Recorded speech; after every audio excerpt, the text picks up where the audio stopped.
very much a result of the war veterans coming back disabled from the Second World War.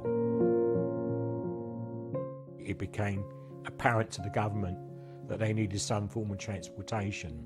All have motor invalid chairs, and many go out in them every day to work in nearby factories along the Great West Road. The government came up with designing what we best described in those days as being an invalid carriage. But then they got the brand name, which was the brand name of the manufacturer. They become the invacar.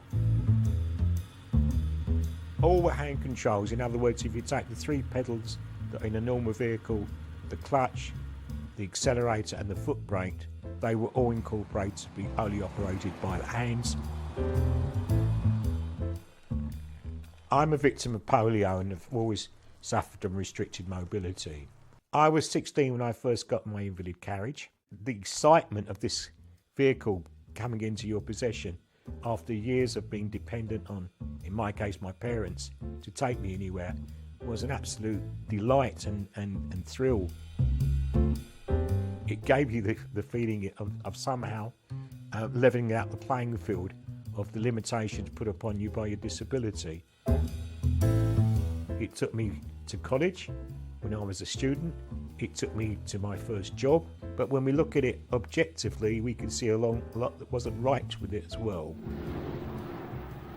85% of disabled people using this vehicle are said to have complained about its unpredictable behaviour on the road. They were not reliable, they were unstable, they were fundamentally unsafe.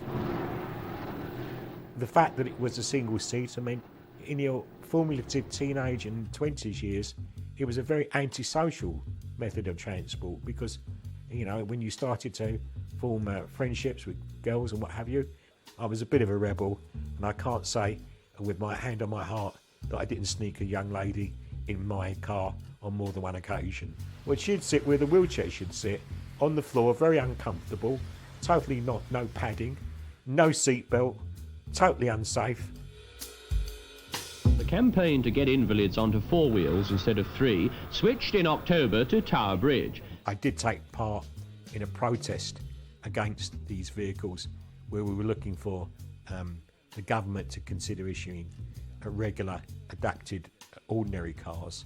And eventually, the protests got so heated that the government allowed this scheme to allow the provision of a regular car adapted for the disabled person. This Triumph Spitfire is the first sports car to be converted and cost £115 to switch to hand operation. Most things you find in the disability world, they're never designed by a disabled person. They'll be decided by someone who thinks they know what a disabled person needs. I might be disabled, but I'm a human being. I'm as normal as anyone else. It's just that I have additional challenges in my life, as the mass market for motoring could have easily accommodated them from day one.